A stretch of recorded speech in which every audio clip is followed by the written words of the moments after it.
Why sitting is worse than sugar. Do you ever close your laptop at the end of a long day and feel like you have just enough energy to crawl to the couch, maybe to scroll on your phone, watch a show, or do both at the same time?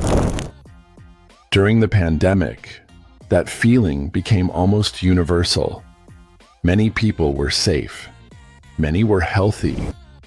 And yet, when the workday ended, there was no spark left, no urge to move, dance, or do anything physical at all. The question wasn't just, why am I tired? It was, where did my energy go?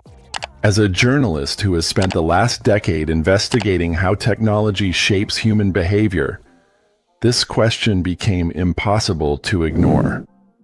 We talk constantly about the mental effects of screens, attention, anxiety, burnout.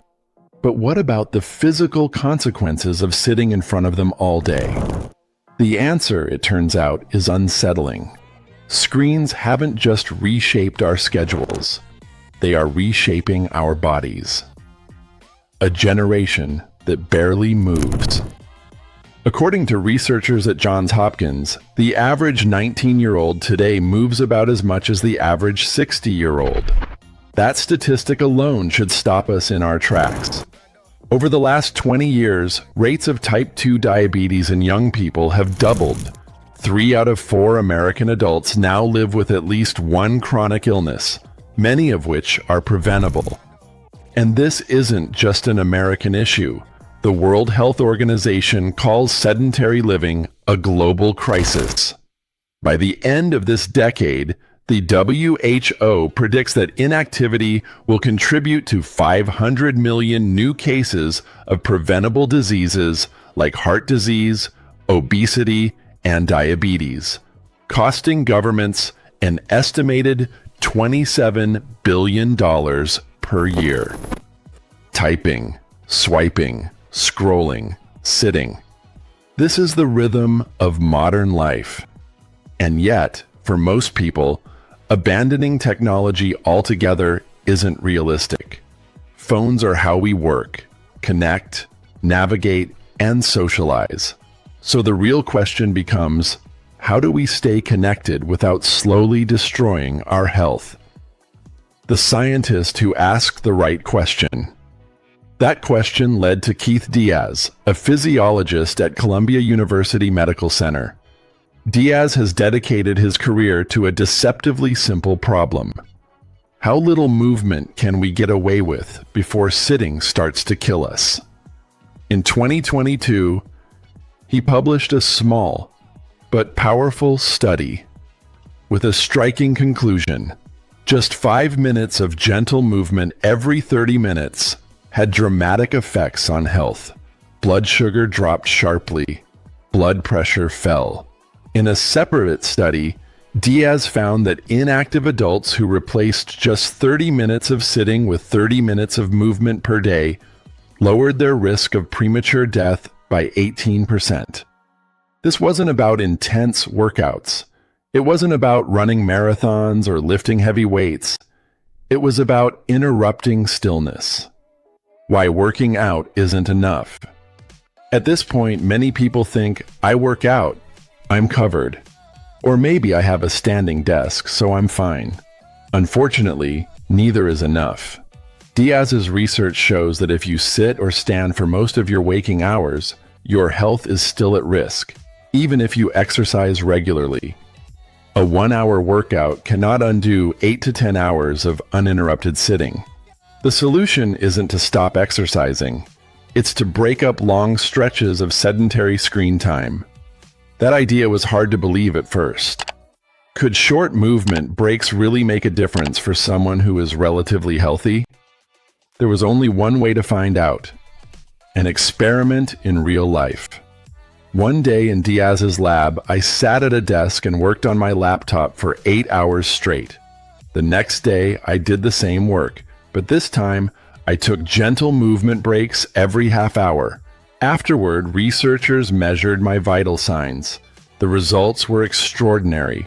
My blood glucose was cut nearly in half.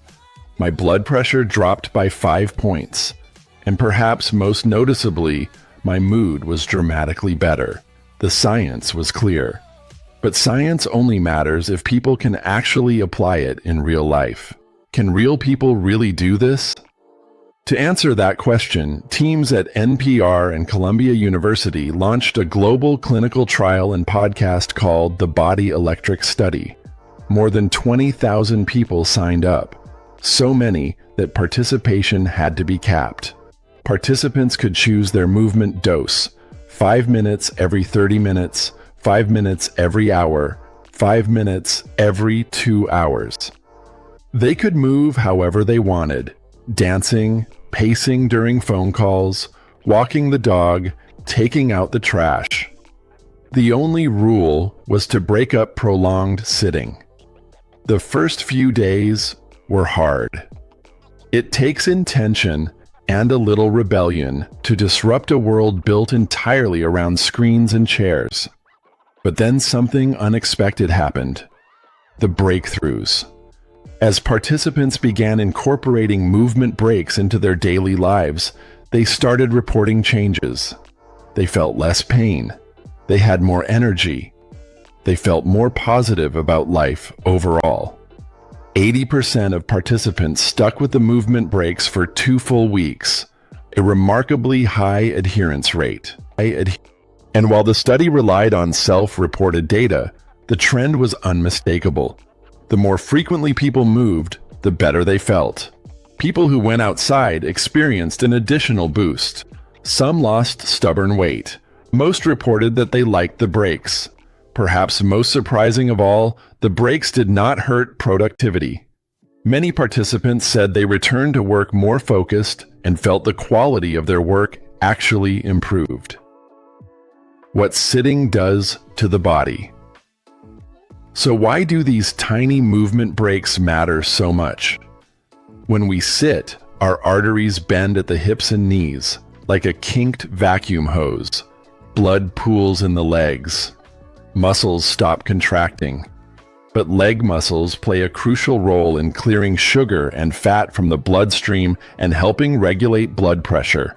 When muscles don't move, day after day, month after month, those systems degrade. That's when chronic conditions begin to take hold. The bigger picture. We already know that too much screen time affects mental health. What we're only beginning to understand is how deeply it affects the body. Movement needs to be as embedded in our lives as screens are. Our schools, workplaces, and neighborhoods must make space for it, not as an afterthought, but as a necessity. Start small. Start soon. Take breaks. Invite others to join you. When people look at you strangely, tell them the truth. You just want to feel a little better, because you're alive, and your body wants to move.